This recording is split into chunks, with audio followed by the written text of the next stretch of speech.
आज आपसे बात करूंगा पोल्यूशन के बारे में। हम चाहें तो पोल्यूशन बढ़ सकता है, हम चाहें तो कम हो सकता है। आज भी गाजा में इतनी ज़्यादा बमबारी हो रही है, लेकिन उसका पोल्यूशन दिल्ली के पोल्यूशन से कम है। कितना है पोल्यूशन, क्या नहीं कोई सोल्यूशन? जय हिंद, जय भारत मेरे दोस्तों, मैं मेजर जनरल संजय सोई। आज आपसे बात करूंगा पोल्यूशन के बारे में। देखिए, नवंबर का महीना चढ़ा था, सब लोग खांसना शुरू हो गए, जगह जगह डिस्कशन शुरू हो गए। टीवी चैनल पर पॉलिटिकल पार्टी एक दूसरे के ऊपर इल्ज़ाम लगाना, शाम को पार्टियों में हर जगह पोल्यूशन की बातें हो रही हैं, जगह जगह जोक्स निकल रहे हैं, कार्टून बन रहे हैं। और मैं ये भी जानता हूँ कि जनवरी होते ही ये सब बातें भूल जाएंगे। बल्कि कल परसों मेरे दोस्त मनमोहन सिंह ने एक जोक भेजा। उसने कहा कि जी एक गाड़ी जा रही थी दिल्ली में, जैसे आगे जा रही बिल्कुल मिलकर चलता ट्रैफिक, अचानक पीछे से टक्कर लगी। वो उतरा बंदा उस गाड़ी में से, आगे दरवाज़ा खोल के भिन भिनाता वो आया, गाली वाली दे रहा है, 2-4 गालियाँ दे रहा है। क्या मैं देखता नहीं कौन है, जानता नहीं कौन है। तो तब तक पीछे निकला, दिया एक झापड़ उसके मुंह पे, कहते देखता नहीं तेरा बाप हूँ मैं यहाँ। और वाकई में उसका बाप खड़ा था वहाँ। तो ये तो हालत है पोल्यूशन की। इस तरह के अनेकों जोक चुटकुले निकल रहे हैं। हम लोग भारतीय बड़े खुश रहते हैं चुटकुले जोक मारने में, अपने ऊपर ही हंसी मजाक करने में, अच्छी बात है। तो पर अगले साल देखना, जनवरी आते आते सब खत्म, कोई और प्रॉब्लम चालू हो जाएगी, किसी का रेट बढ़ जाएंगे, कोई इलेक्शन का माहौल चालू हो जाएगा। अगले साल फिर नवंबर में आके ये कहानी चालू हो जाएगी, फिर डिस्कशन होगा और लास्ट में सॉल्यूशन कुछ नहीं। क्योंकि मेरे दिमाग में बात आ रही है, कितना है पोल्यूशन, क्या नहीं कोई सॉल्यूशन। तो इसमें अभी हमें देखना पड़ेगा कि इसके बारे में क्या किया जाए। देखिए, जहाँ ये बात चल रही है तो कारणों से तो हम सब वाकिफ हैं अच्छी तरह से, चाहे वो पॉपुलेशन हो, गाड़ियाँ हों, कूड़े के ढेर हों, अनऑथराइज इंडस्ट्री चल रही हैं, जगह जगह पे आग लग रही है, कुछ परालियाँ चल रही हैं, पटाखे चल रहे हैं। इस तरह के कारण बहुत हैं जिनसे हम सब लोग बहुत अच्छी तरह से वाकिफ़ हैं। इसके अलावा दिल्ली की भौगोलिक स्थिति भी ऐसी है कि जहाँ पर की हवा नहीं चलती। दिल्ली की शेप जो है ना, प्लेट के जैसी है, गहरी प्लेट जैसी।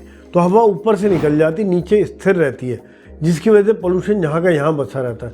साथ ही साथ ये भी कहा जाता है कि जब आंधियाँ चलती हैं तो राजस्थान से, पंजाब से धूल धक्कड़ भी काफ़ी आते, केवल पाकिस्तान तक से आ जाते।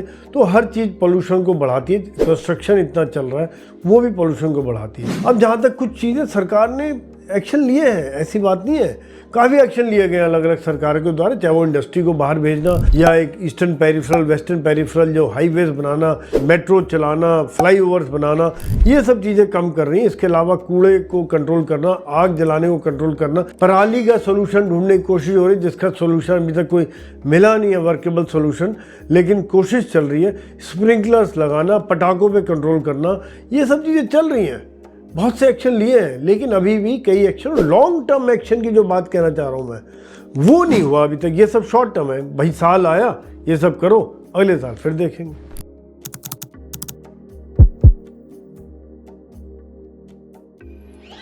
अभी तक हमने बात की थी कारण और जो कुछ कदम अभी तक लिए गए हैं, पर मैं सोचता हूँ लॉन्ग टर्म सोल्यूशन हमें चाहिए।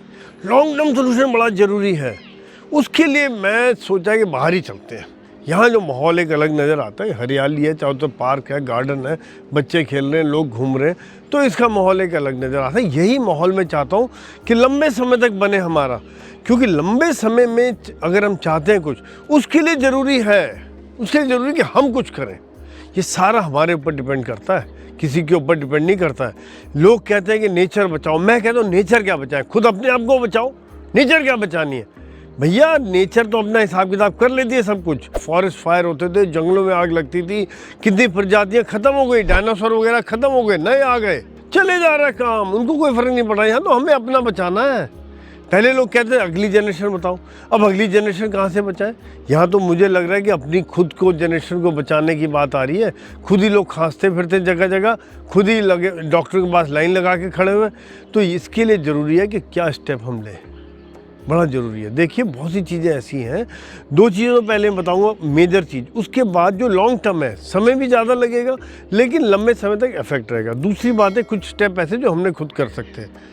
देखिए, सबसे पहली बात है मेरे हिसाब से पेड़ लगाने चाहिए। खूब लगा रहे हैं, सरकार लगा रही है, लेकिन जहाँ कहीं शहरों के अंदर से पेड़ वेड़ कट गए, जहाँ बगीचे से पार्क थे, इस तरह के पार्क बने हुए थे, वो ख़त्म होकर वहाँ पर अभी बन गए बिल्डिंगें। ये तो मैं जहाँ AWHO में रहता हूँ, ये तो अच्छा है कि यहाँ पहले सूखी ज़मीन होती थी और आज यहाँ हरियाली कर दी हम लोगों ने आके। ये अलग सोच है, क्योंकि हमारी सोच अलग है। तो ये बात होगी। इस तरह से पेड़ जितने ज़्यादा लगे उतना अच्छा है। और दूसरी बात है वाटर बॉडीज़। देखिए, पानी एक बहुत ही पोल्यूशन को कम करता है। जितने तालाब थे पहले, हज़ारों तालाब होते थे दिल्ली में, अभी भी 1043 तालाब बताते हैं दिल्ली में हैं, वो सब कहीं कहीं पड़ते जा रहे हैं, भर गए, उसके अंदर फिर बिल्डिंग बननी चालू हो गई, कहीं ना कहीं उसके अंदर मॉल आ गया, कमर्शियल स्टेट आ गई, ये सब आ गया। तो पानी बचे। देखिए दोनों बातों से एक फ़ायदा और भी होगा, वो ये होगा कि जो आए दिन दिल्ली में पानी भर जाता है ना, 2 बारिश होती है, जगह जगह सड़कों में पानी, जगह जगह रोड ब्लॉक हो जाते हैं, वो सब नहीं होंगे। ये सब जब्त कर लेगा, अपने अंदर रोक लेगा, वाटर टेबल भी ऊपर हो जाएगा, हर तरह से फ़ायदा है इसका। लेकिन नुकसान किसको है?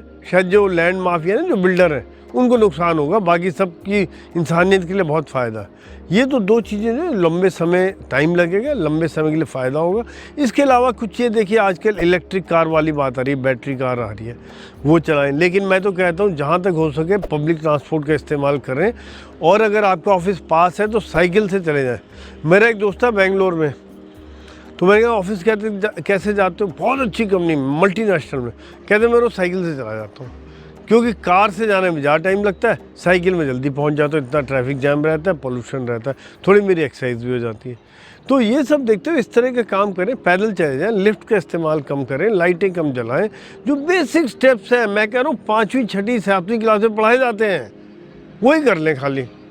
और इन चीज़ों को और प्रोपिगेट करें, जगह जगह बताएं, चाहे सोशल मीडिया के द्वारा, चाहे क्लासों में, या एक्सरसाइज कराएं, या बच्चों के द्वारा कोई ना कोई वृक्षारोपण का वो चले, प्लान चले, इस तरह की चीज़ें चलें। तो ये सब चीज़ें चलती हैं। ये चीज़ों को जितना ज़्यादा से ज़्यादा प्रचार होगा, उतना ही ये अच्छा रहेगा हमारा। तो मेरे दोस्तों, मेरे भाइयों, ये कुछ 2-4 स्टेप थे जिसके बारे में मैंने सोचा कि आप सबको पता है स्टेप, ऐसी बात नहीं है, कोई नई बात नहीं बता रहा हूँ, ये खाली एक हल्का सा याद दिलाने वाली चीज़ है, और कुछ नहीं। और मैं ये चाहूँगा कि इस याद दिलाने में अगर आपके दिमाग में और स्टेप्स हैं या और कुछ सोचते हैं, तो उसके बारे में आप ज़रूर लिखिए। और साथ ही साथ अगर आप सोचते कोई और टॉपिक पर भी मैं बात करूँ, वो भी बता दी, कमेंट में डाल दिए कि इसके ऊपर बात करूँ, उसके ऊपर ज़रूर करूँगा, इस तरह के सोशल इश्यूज़ के टॉपिक पे। तो आपके कमेंट डालिए, आपका इंतज़ार रहेगा। धन्यवाद। जय हिंद, जय भारत।